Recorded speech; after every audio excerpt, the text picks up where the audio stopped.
Hi there, welcome back. I'm talking about clickers again today. I use clickers a lot in my training. I recommend them to many of my clients.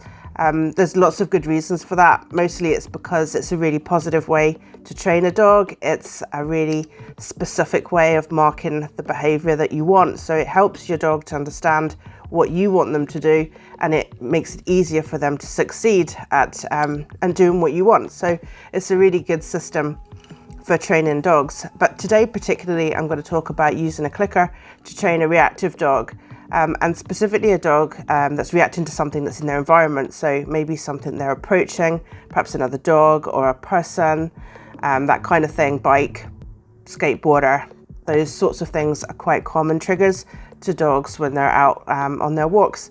And specifically I like to use a clicker for this kind of training because whenever you encounter a trigger, there is a beginning, a middle and an end of that experience for your dog. So the beginning part of the experience is where he notices that something is happening, or maybe you've noticed it. The trigger has appeared in the distance and he's become a little bit alert and he's looking at it and he's becoming a bit suspicious of it. So that's the beginning part. That's the bit where you start to prepare, you're getting your training ready and you're going to get your clicker ready. Then there's the middle part of the training, which is where the experience is at its most intense. And at that point then you'll be passing the trigger or getting very close to it. Then the end part is as you leave the trigger and you move away from it, or it moves away from you. Either way, you're creating some distance away from the trigger, moving away to a point of safety. So you've got your beginning, your middle and the end. Now a lot of training techniques and training plans focus on that middle part. That's the bit where the dog is reacting, their behavior is big and loud, and they're in a full reaction. But actually that's a really tricky time to try and train a dog because their brains are not switched on, they're not paying attention. All they can think about is the trigger, whatever it is that set them off, and they're now in a kind of a fight or flight mode. So they're relying on their instincts to decide how they're going to behave. But when you reverse back a little bit and you go back to the start, at that moment the dog has first realized that his trigger is coming into his space. At that point his brain is still switched on. So this is a perfect time for us to start training. But what we don't want to do is to start throwing treats and toys and things like that at him, because that'll change the way he's behaving. He'll get excited or he'll be distracted. We don't want him to be numb to his experience. He needs to know it's happening, but we want to be able to reward him for it. And clickers are great for that. So at that very earliest moment that you spotted the trigger is coming, that's when you can start clicking. And every time he hears that click, it's going to make him feel really good. So as you walk towards the trigger, you're going to be clicking and clicking and clicking and clicking until you get to that middle part of the experience where it's just too much for him and he's overwhelmed. Now, hopefully you'll have moved away by then. But if something has happened and he has become overwhelmed, then you're just going to stop clicking because we don't want to reward that feeling, that behavior. Then you can wait until everything's settled down. And then once the experience has started to move away, he'll still be in the same place and you just basically start your clicking again from where you got to. So he'll know he did a good job in the lead up to the experience. Everything went a bit wrong in the middle, but that's okay. And then at the very end, once he's calmed back down again, you move away from that spot and you start clicking again. So he gets the end experience right. So he will feel like this is how he should have started and finished. The middle part, his brain's not even really registering what's happening around him anyway. And if you've been working with a reactive dog, you'll know that you could wave a steak in front of that dog probably, and he wouldn't pay any attention to it because he's become so focused. His thinking brain is not in charge at that time. So it doesn't really matter what you're doing. So keep him safe, hold on tight, and wait for the movement to pass. And then you can just go back to your training as you do. And then you're walking away now and you're doing a few clicks as you walk away just to let him know that's how I wanted you to do it. And once you get to that place of safety and there's no chance of the reactive trigger coming back to you, then you can stop. You can give him a handful of treats or a couple of treats. He can't count, so he won't know how many clicks he got compared to how many treats he got. And and that's just sort of your sequence there. So clickers are great for that, because if you were trying to give him a treat as you approach the other dog, his mind's going to be in a different place. It's not going to be thinking about the thing that's approaching. He's just going to be thinking about the treat. And when this happens, then he can become a little bit numb to what's going on. So you might be able to get a dog to walk past the trigger that they are usually very reactive to if they've got a good enough treat or a reward in front of them.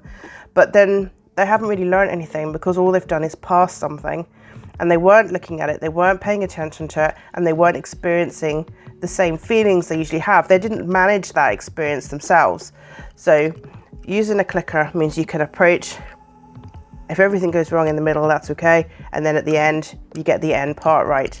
So instead of focusing on that middle section, focusing on the beginning and end means you can get maximum benefit. Of course, we don't really want things to go wrong in the middle either. So when you're approaching a dog or a person or whatever your dog's trigger is, the best way you can handle that is you start to move forward, you'll start clicking.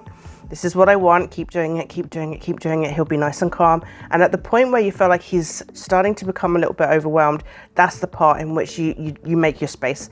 So you might draw an imaginary semicircle around the trigger in front of you, so you'll come off the path and go all the way around and come back onto the path again. Or you just might leave, or you could turn and go the opposite way. But whatever you do, you're not going to get any closer. You're going to maintain that distance, whatever that is, and you're going to move around the trigger at that distance, and hopefully you'll still be clicking then. So now you're going to be able to get benefit from the beginning, the middle, and the end of the experience, and that's really how you get the most amount of impact out of your training when you're working with a reactive dog.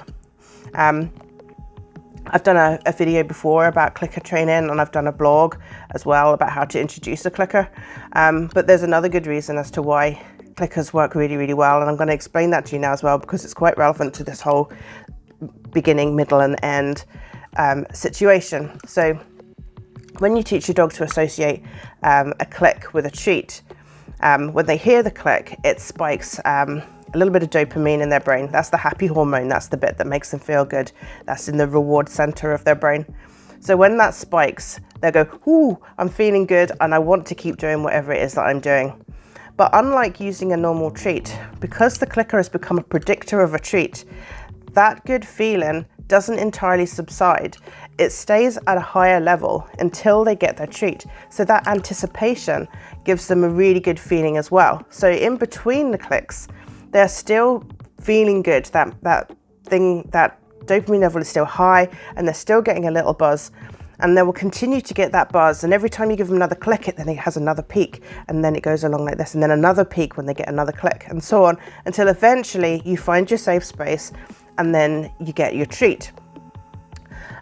So basically what this does then is this actually allows you to get closer and closer to the thing that's triggering your dog, because in order for him to be triggered, he has to be in quite a sort of an anxious or overreactive state, and this clicker is going to keep him in a much calmer, happy state for a bit longer.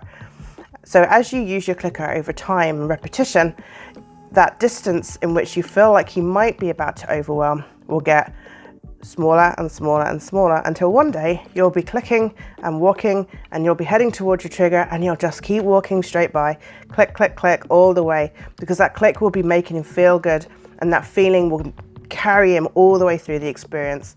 Of course, it won't happen like that for you at the start, but after a lot of repetition, a lot of practice, and a good introduction to the clicker, then that will work really, really well for him. I'd love to know how you get on. Please do leave me a comment in the clicker. You could leave me a comment in the comments section, would be better, and let me know how you're getting on with your clicker. Take care for now. Bye bye.